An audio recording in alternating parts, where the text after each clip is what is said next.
최근에 하루가 멀다 하고 AI 툴의 새 기능이 출시되고 있습니다.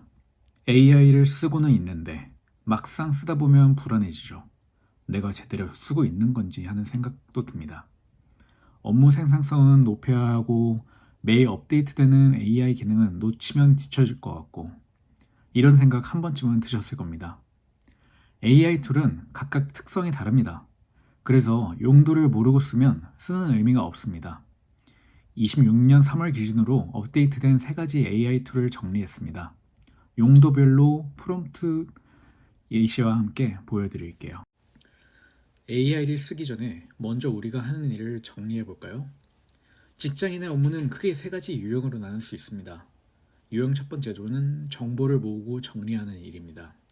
회의록 정리, 경쟁사 조사, 뉴스 스크랩, 보고서 읽고 요약하기 등이 있죠. 매일 수십 개의 자료를 훑고 핵심만 뽑아내야 하는 일입니다. 시간은 많이 쓰는데 정작 머릿속에 남는 건 별로 없죠. 유형 두 번째는 아이디어를 만들고 문서로 표현하는 일입니다. 기획안 작성, 제안서 초안, 마케팅 카피, 주간 보고서. 빈 화면 앞에서 뭘 써야 하지라고 고민하는 시간이 실제 쓰는 시간보다 긴 경우가 많습니다. 여기에 시각화 자료, 차트, 프레젠테이션까지 만들어야 하면 야근은 정해진 수순이죠. 세 번째 유형은 반복적으로 처리하고 실행하는 일입니다. 여기에는 데이터의 입력, 이메일 발송, 일정 조율, 포맷 맞추기, 파일 변환 등이 있습니다. 사람들이 이건 기계가 하는 일이 아닌가라고 한 번쯤은 생각해보는 업무일 겁니다. 가치 있는 일이 아닌데 시간만 잡아먹는 이른바 가짜 노동이죠. 첫 번째는 제미나이입니다. 제미나이는 구글이 만든 AI이면서 비유하자면 만능 화가라고 할 수 있습니다. 화가는 눈앞에 있는 것뿐만 아니라 머릿속에 있는 것도 그림으로 표현할 수 있잖아요. 제미나이가 딱 그렇습니다. 제미나이의 강점은 연결과 확장이 있습니다. 제미나이는 구글 생태계와 직접 연결됩니다. 그래서 Gmail에서 지난주 거래처 메일 찾아서 요약해줘 라고 하면 바로 해줍니다. 제미나이는 구글의 모든 서비스에 연결되어 정보를 끌어오고 조합합니다. 그러면 언제 쓰는 게 좋을까요? 흩어진 정보를 한 곳에 모아야 할 때, 구글 문서나 메일과 연동해서 업무를 빠르게 처리해야 할 때, 여러 출처의 자료를 연결해 새로운 아이디어를 만들어야 할 때 제미나이가 빛납니다. 두 번째는 클로드입니다. 클로드는 엔스로픽이라는 회사가 만든 AI인데요. 비유하자면 최고급 레스토랑의 셰프이자 유능한 비서라고 생각하시면 됩니다. 셰프는 지시사항을 받으면 재료를 직접 손질하고 불 조절하고 플레이팅까지 해서 완성된 요리를 내놓죠. 클로드도 마찬가지입니다. 코드를 짜고 문서를 만들고 데이터를 분석하고 심지어 시각화까지 직접 실행합니다. 클로드의 강점은 실행력과 맥락 이해에 있는데요. 클로드의 최신 모델 오퍼스 4.6은 100만 토큰, 대략 책 7권에서 8권 분량의 맥락을 한 번에 이해합니다. 긴 계약서를 통째로 넣고 위험 조항을 찾아줘 라고 하면 정확히 집어낼 수 있죠. 그리고 클로드에는 3가지 기능이 있는데요. 챗봇, 그 다음에 코워크, 코드입니다. 각각 챗봇은 브레인스토밍 할 때 쓰이고요. 코워크는 계획을 정하고 실행을 맡길 때 쓰이고 코드는 결과물을 검증할 때 씁니다. 긴 문서를 분석하거나 보고서를 작성해야 할 때, 아이디어를 실제 결과물로 만들어야 할 때, 복잡한 작업을 단계별로 실행해야 할 때 클로드가 적격입니다. 특히 클로드는 시각화 기능을 통해 개념을 눈으로 보여줍니다. 기존 AI가 텍스트로만 설명해서 머리에 안 남았다면 클로드는 직접 보고 만지고 조작할 수 있게 만들어줍니다. 사람은 여러 감각이 연결될 때 이해도가 확 높아지는 거거든요. 그리고 세 번째 AI는 노트북 LM입니다. 노트북 LM은 구글이 만든 또 다른 AI인데 제미나이와는 성격이 다릅니다. 비유하자면 박물관의 큐레이터예요. 큐레이터는 수천 점의 작품 중에서 관람객이 꼭 봐야 할 것만 골라 동선을 짜고 작품마다 쉬운 해설을 붙여주는 사람이죠. 노트북 LM이 정보를 다루는 방식이 정확히 이렇습니다. 노트북 LM의 강점은 정보 정제와 내가 넣어준 자료만을 기반으로 답을 해줍니다. 인터넷 전체를 뒤지는 게 아니라 내가 신뢰하는 자료만 큐레이션하는 거죠. 그래서 출처가 확실한 답변을 받을 수 있습니다. 게다가 구글 크롬 확장 프로그램을 사용하면 유튜브 영상 요약이나 채널을 통째로 가져와서 분석할 수도 있습니다. 그리고 가장 독특한 기능은 오디오 요약입니다. 긴 보고서를 팟캐스트처럼 들을 수 있습니다. 출퇴근길에 귀로 업무 자료를 소화할 수 있다는 뜻이죠. 최근에는 오디오 언어를 영어로 설정했을 때 오디오가 재생되는 중에 참여 버튼을 눌러서 질문을 할 수 있는 기능도 추가됐습니다. 그래서 노트북 LM은 특정 자료에 기반한 정확한 답이 필요할 때, 방대한 자료에서 핵심만 뽑아야 할 때, 읽기 어려운 자료를 오디오로 바꿔서 소화하고 싶을 때 쓰면 좋습니다.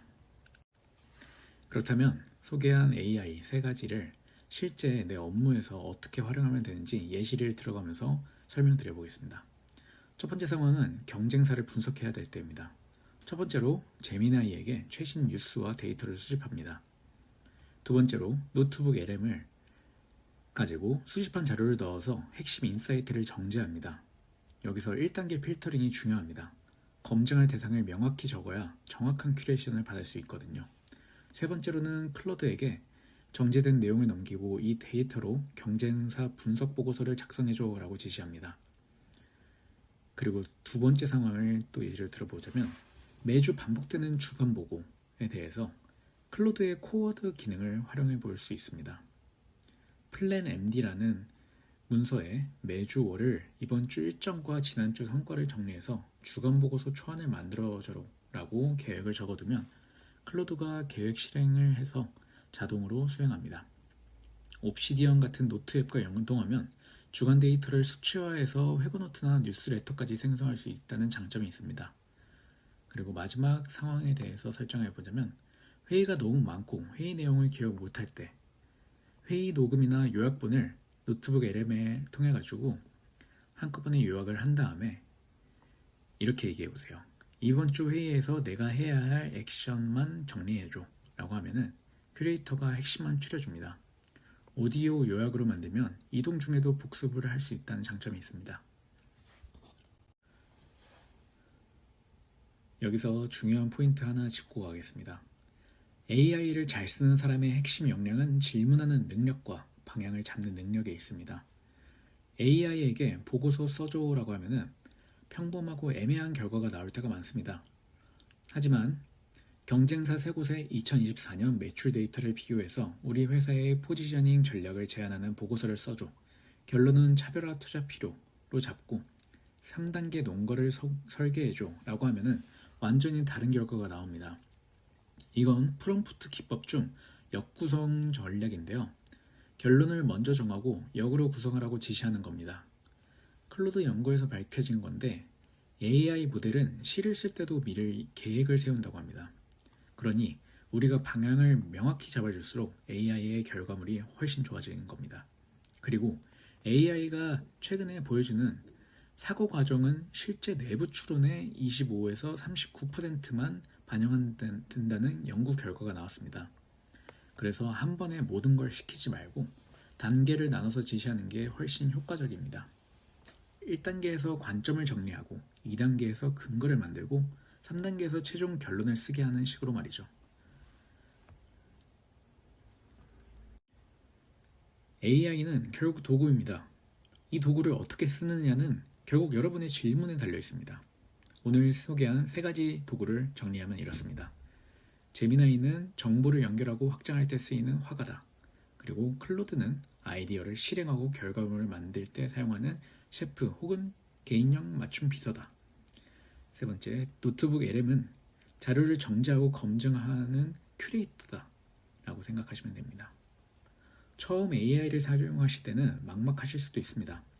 하지만 셰프에게 레시피를 건네고 화가에게 그림을 부탁하고 큐레이터에게 전시를 맡기듯이 각 도구의 역할을 알고 쓰다 보면 적재적소에 사용하게 될 겁니다.